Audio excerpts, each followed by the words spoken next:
I'm Dr. Kamal Khalid.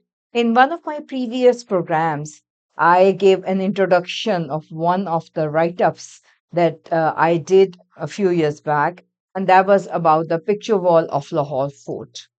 This is a big monument, one of the biggest in the world, which has a mosaic kashi technique on it. And today I will discuss some of the iconography that has been depicted on the wall, along with its symbolic interpretations. This wall was in an extremely bad condition, and now it is in the process of restoration. During this restoration, I had the chance to write a monograph about this particular wall. And when I was writing about it, I made lots of interesting discoveries. And one of them was that this is a wall which was designed, constructed, and embellished during three major Mughal kings, that is, Akbar, Jahangir, and Shah Jahan. These were the ones who designed the whole structure, and then they kept on adding according to their time periods.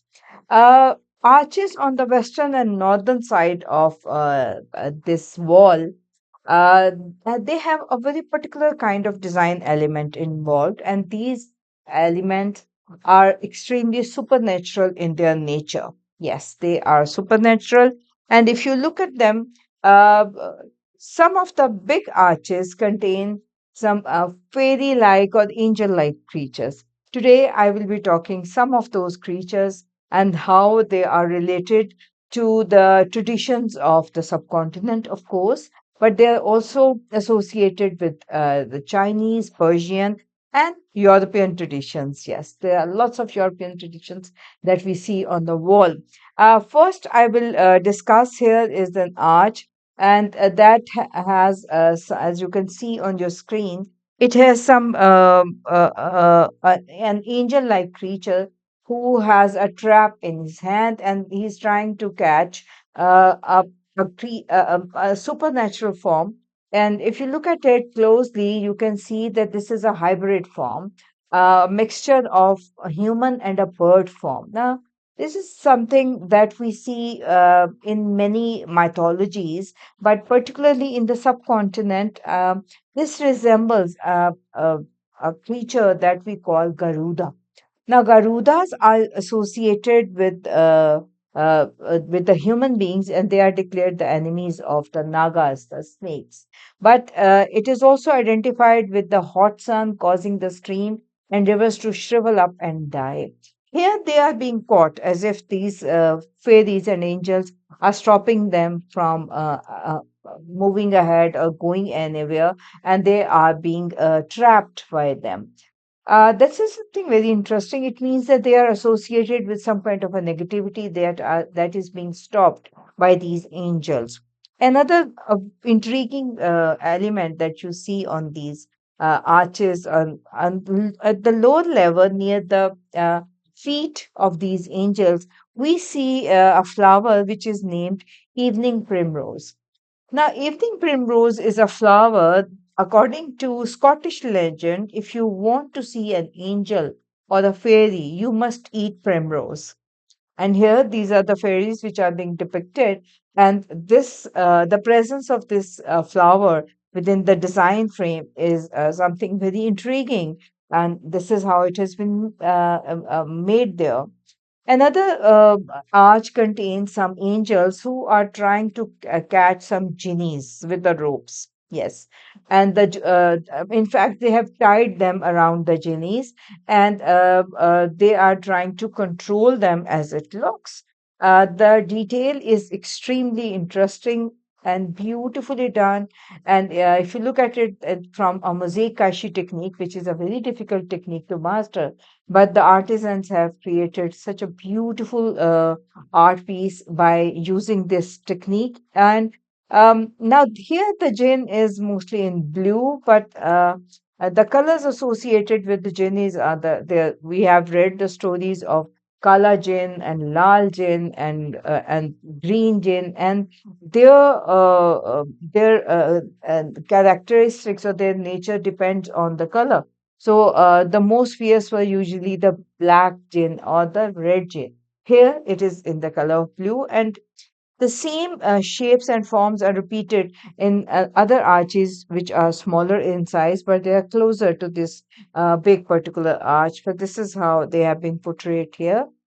Then there are arches in which angels are shown, and they are holding deers.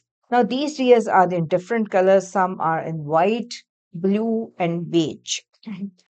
Deers are those creatures which have been used in different manners in different religions and different cultures, and they have an extreme symbolic value, especially when it comes to the white deer.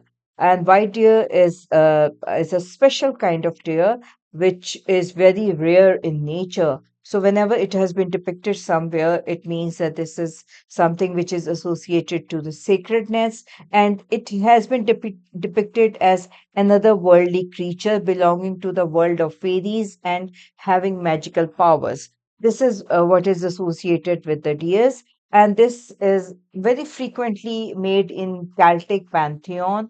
And we see that this creature there made very in their paintings and in their reliefs and sculptures. The fairies are holding these deers, and if we look at it in ancient Indo-European culture, the spiritual guides, it is leading people towards self-discovery and enlightenment. And in Hindu religion, the deer is associated with Lord Shiva. According to theologists, Shiva holding the white deer symbolizes keeping the mind under control, and four legs represent four Vedas. Hence, Shiva is also called the Lord of the four Vedas. And this representation of deer is probably leading towards this school of thought. Overall, if we look at this arch, it symbolizes the connection between two worlds, this world and the other world, and they are trying to connect these two. Another element that we see on this particular arch is the depiction of two swans, Rajhans, and at the key points of these arches.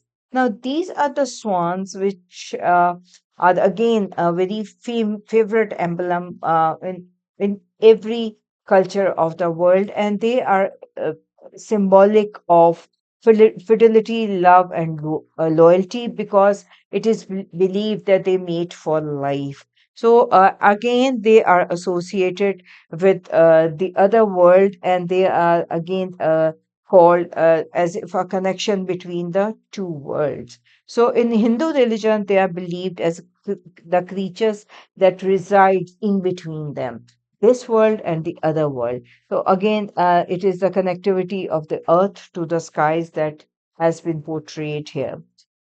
There are four arches which have angels or buddies or fairies, and they are holding deers along with the fly whisks or mochel.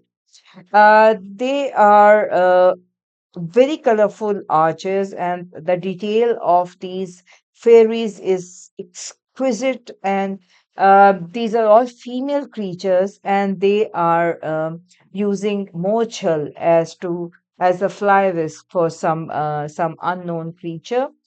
If you look at these four arches very closely, at the key point of these arches, we see a design.